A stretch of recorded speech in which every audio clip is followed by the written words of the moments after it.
আসসালামু আলাইকুম প্রিয় দর্শক, আপনাদের সবাইকে স্বাগত জানাই। আজ খুবই গুরুত্বপূর্ণ একটি বিষয় নিয়ে আলোচনা করব। সেটা হচ্ছে আমাদের আলোচনা সিরিজের প্রথম একটি পর্ব। সেটা হচ্ছে হাইকোর্ট পারমিশন লিখিত পরীক্ষার প্রস্তুতি। হাইকোর্ট পারমিশন যারা নিতে চান, যারা অলরেডি অ্যাডভোকেট হয়েছেন, তারা মহামান্য সুপ্রিম কোর্টের হাইকোর্ট বিভাগে পারমিশন নেওয়ার জন্য, প্র্যাকটিস করার জন্য, অনুমতি নেওয়ার জন্য একটা পরীক্ষায় অংশগ্রহণ করতে হয়। আপনারা সকলেই জানেন সেই পরীক্ষাটা হয়ে থাকে লিখিত পরীক্ষা, এবং এই পরীক্ষায় আমরা যারা অংশগ্রহণ করে থাকি, আমাদেরকে যে সকল বিষয়ে প্রস্তুতি নিতে হবে একটা সিলেবাসের উপর ভিত্তি করে আমাদেরকে প্রস্তুতি নিতে হয়। মজার বিষয় হচ্ছে যে 5টা সাবজেক্টের উপরে প্রশ্ন আসে, এই 5টা সাবজেক্টকে আপনি যখন লিখতে যাবেন, তার জন্য কিন্তু এই মার্কসটা ডিস্ট্রিবিউশন করা রয়েছে একটা নিয়ম অনুযায়ী। সেই নিয়ম নিয়ে আজ আলোচনা করব, কারণ এই বিষয়টা না বুঝার কারণে আমরা কিন্তু অনেক সময় এই পরীক্ষায় কৃতকার্য হতে পারি না। তাই পরীক্ষায় অংশগ্রহণ করার পূর্বে অথবা লেখাপড়া শুরু করার পূর্বে আপনি কোন সাবজেক্টের উপর কি পড়ছেন এবং কোন জায়গায় কত মার্কস রয়েছে সেই বিষয় সম্পর্কে আপনার যদি ধারণা না থাকে, তাহলে আপনি কিন্তু পড়তেই থাকবেন।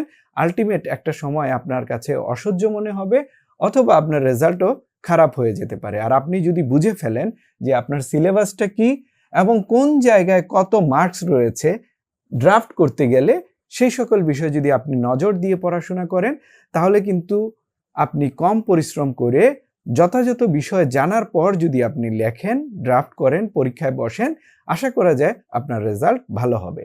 তো এই যে মার্কস ডিস্ট্রিবিউশন রয়েছে, format, arrangement, formulation, language and style, law and grounds, এই সকল বিষয় কোথা থেকে আসলো? এগুলা কি আমরা নিজে থেকে বলছি যে এই মার্কস ডিস্ট্রিবিউশনটা এরকম? তা কিন্তু না। আর এই সিলেবাসটা যে এখানে লেখা হয়েছে, সেটা কি আমরা নিজে থেকে বলছি? তা কিন্তু না। এটা কিন্তু আইনে রয়েছে। কোথায়, কোন আইনে রয়েছে? সেটা the Bangladesh legal practitioner and bar council rules 1972। এই যে একটা বিধিমালা রয়েছে, সেই বিধিমালাতে কিন্তু এগুলা ডিস্ট্রিবিউট করে দেয়া আছে, বলে দেয়া আছে। তো আমরা অনেক সময় এই রুলসের কথা মাথায় না রেখে যখন পড়াশোনা করছি, তখন পড়াশোনাটা আমাদের মতো করে হচ্ছে, যার কারণে আমরা সুন্দর করে লেখার পরে অনেক সময় এই মার্কস ডিস্ট্রিবিউশনের বিষয়টা যখন যথাযথভাবে খাতায় অ্যাপ্লাই করতে পারি না, তখন কিন্তু এই বিপত্তিটা ঘটে যায়। তাই আমরা এখন জানবো যে আমরা যখন ড্রাফট করব, কারণ হাইকোর্ট পারমিশন পরীক্ষায় আপনারা জানেন সবকিছুই লিখিত রয়েছে এবং লিখিত পরীক্ষায় আমাদেরকে অংশগ্রহণ করতে হয়। অতএব লিখিত পরীক্ষায় আপনি কিভাবে মার্কস ডিস্ট্রিবিউশন করা হয়, কিভাবে খাতা দেখা হয়, কোন জায়গায় আপনাকে কি গুরুত্ব দিয়ে পড়তে হবে বা লিখতে হবে, সেই সকল বিষয় যদি আমরা না জানি, তাহলে কিন্তু বিপত্তি ঘটবে। আসুন আগে আমরা সিলেবাসটা দেখে নেই। মজার বিষয় হচ্ছে এই যে সিলেবাসটা রয়েছে, সেটাও কিন্তু একটু আগে আমি যে আইনটা বললাম, বিধিমালাটা বললাম, 1972 যে বিধিমালা রয়েছে, সেখানে কিন্তু এই সিলেবাসটা দেয়া রয়েছে এবং এই মার্কস ডিস্ট্রিবিউশনটা রয়েছে। অতএব এই মার্কস ডিস্ট্রিবিউশন এবং এই সিলেবাস, এই দুইটা কিন্তু আইনের মধ্যে থেকেই করা হয়। অতএব ওইটাকে মেনে যদি আমরা লেখাপড়া করি, তাহলে কিন্তু আমাদের জন্য উপকার হবে। সেটা কিরকম? আমাদের দুইটা বিষয়, একটা হচ্ছে সিলেবাস আর একটা হচ্ছে প্রস্তুতি। এখন এই সিলেবাসটা জানবো এবং প্রস্তুতিটা জানবো। প্রস্তুতি কিরকম হতে পারে তার একটা নমুনা আমি আপনাদেরকে বলি। এখানে ধরেন 5 নম্বরে রয়েছে রিট পিটিশন। এখন রিট পিটিশন আমরা জানি 5 প্রকার রিট রয়েছে। 5 প্রকার রিট, এর মধ্যে ধরেন গুরুত্বপূর্ণ রিট হচ্ছে ম্যান্ডামাস রিট, সার্সিওরারি রিট, তারপরে হেভিয়াস কর্পাস রিট, তারপরে কোয়ারেন্টো রিট। এগুলা কিন্তু খুব ইম্পর্টেন্ট। এখন আপনি প্রস্তুতি নেওয়ার সময় কিভাবে প্রস্তুতি নেবেন? আপনি কি এই 5 প্রকার রিট এখানে আলাদা আলাদা করে 5 প্রকারকে চিনতে পারেন কিনা? আপনি প্রস্তুতি নেওয়ার পূর্বে আপনার কাছে যদি কেউ একটা প্রবলেম নিয়ে আসে, আপনি এই 5 প্রকার রিটকে আলাদাভাবে আইডেন্টিফাই করতে পারেন কিনা? এটাও কিন্তু একটা প্রস্তুতির অংশ।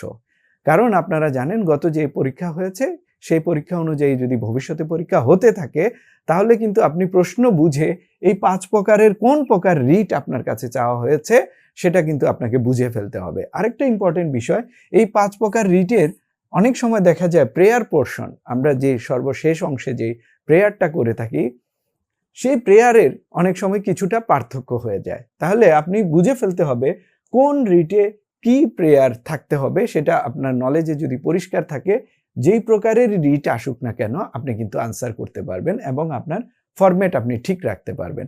অনেক সময় দেখা যায়, আমরা প্রায় সময় দেখি রিটের মধ্যে আমরা যখন কজ টাইটেলটা লিখি তখন হয়তো আমরা অনেকে লিখে ফেলি an application under article 102 of the constitution of the people republics of Bangladesh. তো আমরা সেটা লিখছি এইভাবে। আবার অনেক সময় আমরা অনেকে লিখতেছি 102 ব্রেকেটে 2 ব্রেকেটে বি। তো এইভাবে আপনি ডিটেল ভাঙতে পারেন কিনা রিটের বিষয়টা, সেই প্রস্তুতি কি আপনি নিচ্ছেন, নাকি শুধু 102 এই আর্টিকেল নাম্বারটা বসিয়ে দিয়ে অ্যান অ্যাপ্লিকেশন আন্ডার আর্টিকেল 102 লিখেই আপনি অ্যাপ্লিকেশনটা লিখছেন? এটা কিন্তু ইম্পর্টেন্ট বিষয়। তো আপনাকে প্রস্তুতি নিতে হবে ওইভাবে যে 5 প্রকার রিটের যেই প্রকারেরই আসুক না কেন, আর আপনি যদি 102 আর্টিকেলের রোমান 2 ব্রেকেটে বি এরকম কখন লিখতে হবে এই প্রস্তুতিও নিচ্ছেন কিনা, এটা কিন্তু একটা ফ্যাক্ট। তো আপনাকে ওই প্রস্তুতির জন্য প্রিপারেশন নিতে হবে, সেটার জন্য কাজ করতে হবে। তো এটা আমি বুঝালাম শুধুমাত্র একটা রিড দিয়ে। এখন আসেন আমাদের সিলেবাসটা কি দাঁড়াচ্ছে। 1 নম্বরে বলা হচ্ছে একটা আপিল লিখতে হবে, একটা মেমো অফ আপিল লিখতে হবে। এই আপিলটা কিসের? একটা সিভিল অথবা ক্রিমিনাল মামলার একটা জাজমেন্টের এগেনস্টে আপনি হাইকোর্টে আসেন যখন, সেটা কিভাবে মেমো অফ আপিল লিখবেন। একটা সিভিলের মেমো অফ আপিল আসতে পারে, অথবা একটা ক্রিমিনাল মামলার জাজমেন্টের এগেনস্টে আপনি কিভাবে হাইকোর্ট ডিভিশনে আসবেন সেটার একটা ড্রাফট করবেন। অতএব আমরা কি পেলাম? আপিল সংক্রান্ত বিষয়ে একটা সিভিল আপিল অথবা ক্রিমিনাল আপিলের আমাদেরকে প্রিপারেশন নিতে হবে। ইন্টারেস্টিং বিষয়, যারা প্রস্তুতি নিবেন তাদের রিকোয়েস্ট থাকলো, আপনারা যখন এই সিভিল আপিল বা ক্রিমিনাল আপিল লিখবেন, ড্রাফট করবেন, তাদেরকে হয়তো আমরা সহযোগিতা করব। তাদেরকে আমরা প্র্যাকটিক্যাল সিভিল আপিল এবং প্র্যাকটিক্যাল ক্রিমিনাল আপিলের যদি একটা নথি সামনে রেখে দেখানো হয়, তাহলে কিন্তু আপনি বিষয়টা ভুলবেন না, বা আপনার মনে রাখার জন্য এটা সহজ হবে। পাশাপাশি আরেকটা বিষয় আপনারা খেয়াল করবেন, এখানে হেভিয়াস কর্পাস পিটিশন, এটা কিন্তু সিআরপিসির আন্ডারে হয়ে থাকে 491 সেকশন, আন্ডার সেকশন 491। এই 491 এর যে হেভিয়াস কর্পাস, এটার সাথেই কিন্তু আপনি রিট পিটিশনটা যদি মিলিয়ে পড়েন, তাহলে এই দুইটা প্রশ্ন পড়লে একটা দিয়ে আপনি দুইটার কাজ করে ফেলতে পারবেন। শুধুমাত্র যখন এই হেভিয়ার কর্পাসটা আন্ডার সিআরপিসি হবে, তখন শুধু একটু পার্থক্য করবেন, যেটা আমরা আমাদের পরবর্তী ক্লাসে আপনাদের সাথে শেয়ার করব। এখন ইন্টারেস্টিং বিষয় হচ্ছে, এই দুটো বিষয় মিলিয়ে তো আপনি একটা পড়লেন, আরেকটা প্রশ্ন আসবে, সেটা হলো under section 561A of the CrPC. 561A-তে নিম্ন আদালতের বা অধস্তন আদালতের প্রসিডিংস বাতিলের জন্য আমরা সাধারণত এই দরখাস্তটা করে থাকি, under section 561A of the CrPC. এখন আপনি যদি এই পুরো বিষয়টা খেয়াল করেন, সিআরপিসি থেকে কি আসতেছে? এই ক্রিমিনাল আপিল, হেভিয়াস কর্পাস এবং 561A, এই তিন বন্ধু, 1 2 3, এই তিনটা সাবজেক্ট পড়লেই কিন্তু আপনি ক্রিমিনাল পার্টটা শেষ করতে পারেন। আরেকটা বিষয়, সিভিল আপিল এবং এই সিভিল আপিলের সাথে সিভিল রিভিশন, এই দুইটা হলো একটা প্রশ্ন। তাহলে সিভিলের দুইটা পারলেন, একটা হলো civil revision under section 115 of the CPC. এখন এই সিভিল রিভিশন এবং সিভিল আপিল, এই দুইটা মিলিয়ে একটা প্রশ্ন যদি আপনি চিন্তা করেন, আর এদিকে ক্রিমিনালের তিনটা মিলিয়ে একটা প্রশ্ন যদি চিন্তা করেন, অপরদিকে আপনি রিট পিটিশন, 5 ধরনের রিট পিটিশন আপনি শিখে রাখতেই হবে। কারণ কি ধরনের রিট কিভাবে আসবে আপনি কিন্তু এখন বলতে পারেন না, তাই প্রিপারেশনটা ওইভাবেই নিতে হবে। এই প্রত্যেকটা সাবজেক্টের যখন আপনি পূর্ণাঙ্গ একটা ফাইল আপনার কাছে থাকবে, আপনি মাঝে মধ্যে যদি সেটা স্টাডি করেন বা খুলে দেখেন কোন জায়গায় কি রয়েছে সেটা খেয়াল করেন, তাহলে কিন্তু আপনি ভুল করার সম্ভাবনা কমে যাবে। এখন যেই ইম্পর্টেন্ট বিষয়টা নিয়ে আপনাদের সাথে আলোচনা করছি, এগুলো গেল আপনি ড্রাফট করবেন। এখন ড্রাফটের কোন কোন জায়গায় আপনাকে নজর দিতে হবে? আপনি তো ড্রাফট প্রায় সবাই কিন্তু লিখতে পারেন, কিন্তু একটা ড্রাফটের কোন কোন জায়গায় আপনি মনোযোগ দিবেন, কি কি বিষয় নিয়ে আপনি ড্রাফটটাকে সাজাবেন, ড্রাফটটা সুন্দরভাবে যদি সাজাতে ব্যর্থ হন তাহলে কিন্তু এলোমেলো হয়ে যাবে। তাই আপনি ড্রাফট করার সময় অবশ্যই খেয়াল রাখবেন আপনার যদি ফরম্যাট ঠিক থাকে তাহলে আপনি 5 পাবেন। কোন ড্রাফট? শুধু একটা না, আপনাকে এই 5টা প্রশ্নের মধ্যে কিন্তু 3টা প্রশ্নের উত্তর দিতে হবে। 3টা প্রশ্নের উত্তর দিতে হবে। 5টা মানে আমি মিন করছি যে রিট কিন্তু 2টা আসবে, একটা দিতে হবে। এদিক থেকে সিভিল থেকে 2টা আসবে, একটা দিতে হবে। ক্রিমিনাল থেকে 2টা আসবে, একটা দিতে হবে। সেই সেন্সে আপনাকে 3টা প্রশ্ন লিখতে হবে। 3টা প্রশ্নেরই বৈশিষ্ট্য এইটা হইতে হবে। আপনি যা খাতায় যা লিখেন না কেন, খাতায় যাই লিখবেন, যখন লিখবেন, আপনাকে এটা যদি আপনি মাথায় না রাখতে পারেন, আপনি যতই ভালো লেখেন না কেন, আপনি কিন্তু ভালো মার্কস না পাওয়ার সম্ভাবনা থেকে যাবে। অতএব এই যে ফরম্যাট, এখানে ফরম্যাটের কথা বলা হচ্ছে 5 মার্ক। ফরম্যাটটা অবশ্যই আপনাকে নজরে রাখতে হবে, যথাযথ ফরম্যাট হতে হবে। ফরম্যাট যদি ঠিক থাকে আপনি 5 পাবেন। এখন মার্কস ডিস্ট্রিবিউশনটাও একটু আমি মাঝখানে বলে রাখি, কারণ কি এই ফরম্যাট, এই যে মার্কসগুলো আপনাকে দেওয়া হচ্ছে এটা কিন্তু এখানে ডিপেন্ড করবে। সিভিলে বলা হচ্ছে 8 মার্কস, ক্রিমিনালে বলা হচ্ছে 8 মার্কস, রিটে বলা হচ্ছে 9 মার্কস। এই টোটাল মিলিয়ে হচ্ছে 25। 25-এর মধ্যে রিটেনে আপনি 12 পেলে পাস করবেন। 25-এর মধ্যে 12 পেলে আপনি পাস। এখন সিভিলে 8, ক্রিমিনালে 8, রিটে 9, এই যাই থাকুক না কেন আপনাকে কিন্তু ঘুরে ফিরে এখানে আসতে হবে, কারণ মার্কসটা এই সব বিষয়ের উপরে ডিপেন্ড করে। আপনি প্রচুর লিখলেন কিন্তু এই যেখানে দিক নির্দেশনা রয়েছে সেটাকে মানলেন না, তাহলে কিন্তু সেই লেখা ফলশ্রুতি বা ফল আপনি ভালো পাবেন না। ফরম্যাটে 5 রয়েছে, এটা খেয়াল রাখবেন। অতএব আমরা যখন পড়াশোনা করব, অরিজিনাল ফাইল যখন আমাদের সামনে থাকবে সিভিলের, ক্রিমিনালের, রিটের, তখন কিন্তু আপনি কিন্তু সেটাকে বারবার দেখে আপনি ফরম্যাটের প্রতি একটা কিন্তু দক্ষতা আপনাকে অর্জন করে ফেলতে হবে, যে কোনো ক্রমেই যেন ফরম্যাট নষ্ট না হয়। অনেকে আমরা দেখেছি লিখতে গেলে ফরম্যাটে ভুল করে ফেলেন। এই ভুলটা কিন্তু একদম হয়তো মার্কস ডিস্ট্রিবিউশনের ক্ষেত্রে আপনার ক্ষতি হয়ে যাবে।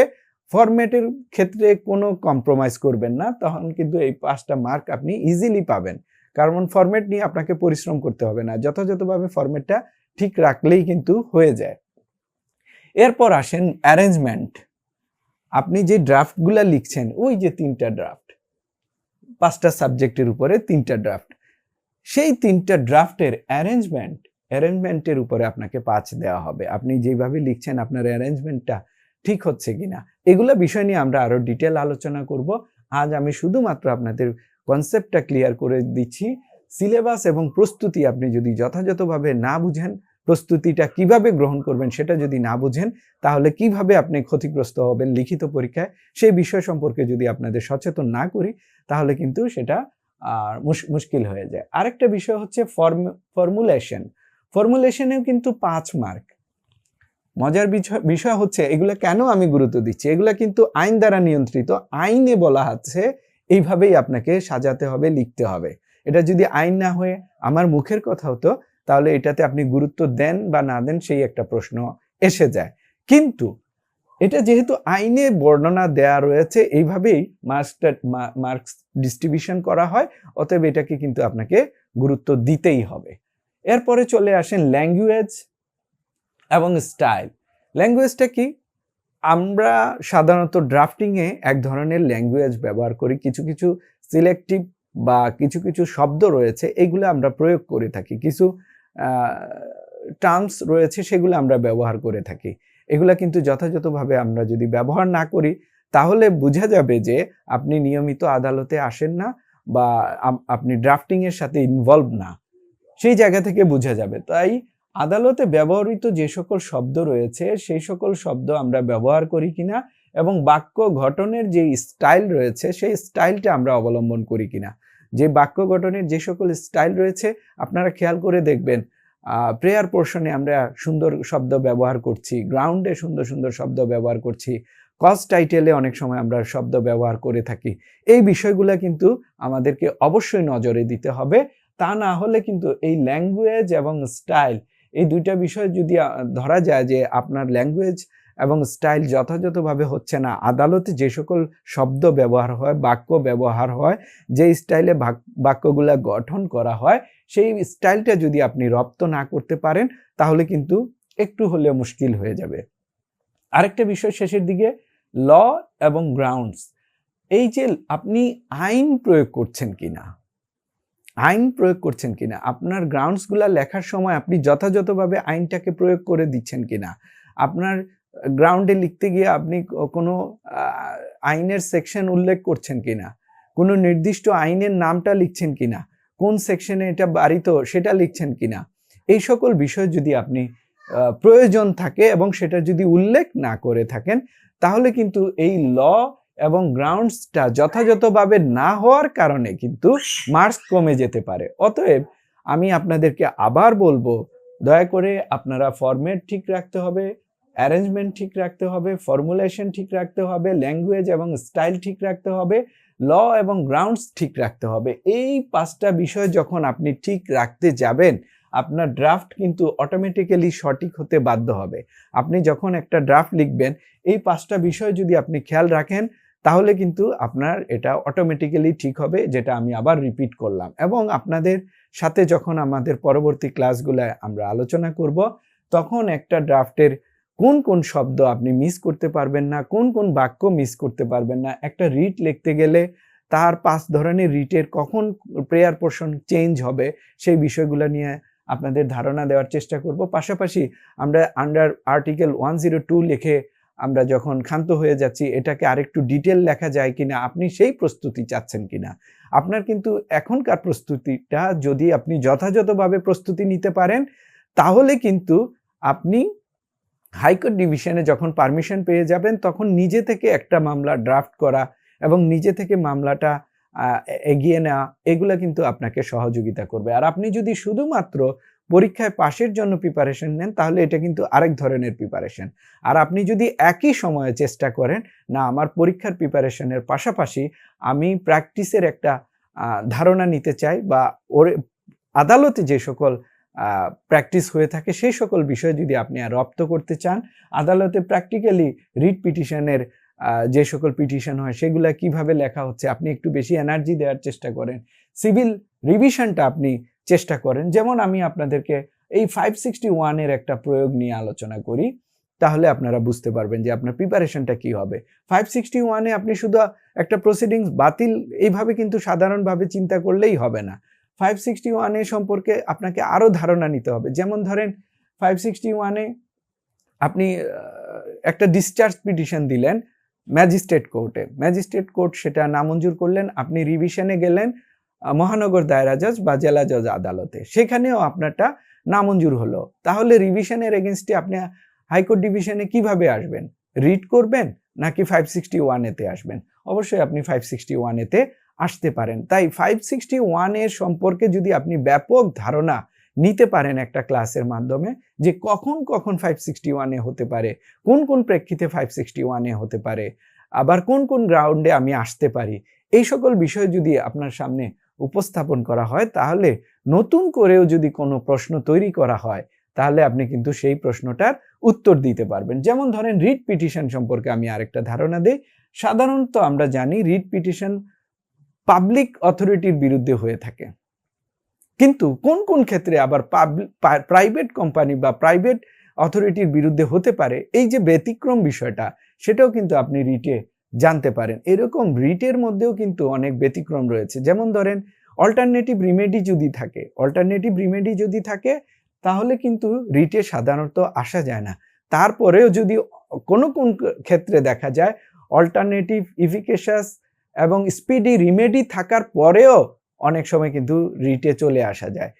এইভাবে যদি আপনি রিটকে একদম ডিপে গিয়ে পড়াশোনা করার চেষ্টা করেন তাহলে কিন্তু আপনার একসাথে দুইটা কাজ হবে। আপনি আদালতের প্রসিডিংস সম্পর্কে জানলেন এবং রিট সম্পর্কে আপনার ধারণা পরিষ্কার হবে, আর আপনার কাছে তখন পরীক্ষাটা কিন্তু অনেক ইজি হয়ে যাবে। আর আপনি প্রিপারেশনটা যদি দুর্বলভাবে নেন তাহলে পরীক্ষাটা আপনার কাছে মনে হবে কঠিন হয়েছে। তাই আমার রিকোয়েস্ট থাকবে আগামী ক্লাসে আপনারা আমাদের সাথে থাকবেন এবং রিট সম্পর্কে আশা করি আপনাদের সাথে তুলে ধরব।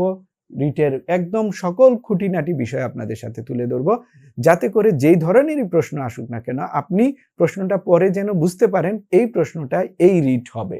একইভাবে এখানে যে 5টা বিষয় নিয়ে আপনাদের সাথে আলোচনা করলাম, এই 5টা বিষয়ের পুঙ্খানুপুঙ্খ আলোচনা করার চেষ্টা করব, যাতে করে আপনাদের প্রস্তুতি যথাযথভাবে হয়, অ্যাকর্ডিং টু সিলেবাস অনুযায়ী আপনি নিতে পারেন এবং মার্কস ডিস্ট্রিবিউশনের প্রত্যেকটা সেকশন, প্রত্যেকটা পার্ট আপনাদের সাথে যদি তুলে ধরতে পারি, তাহলে আপনারা মার্কস পেতে আর কষ্ট হবে না। আশা করি আগামীতে আপনাদের সাথে আবার দেখা হবে। আর যারা এই আমাদের পরবর্তী ক্লাসগুলা দেখতে চান, আমাদের সাথে থাকবেন। আশা করি আমাদের প্রত্যেকটা ক্লাসে আপনারা সাথে থাকলে প্রস্তুতি গ্রহণ আপনাদের অনেক সহজ হয়ে যাবে ইনশাল্লাহ।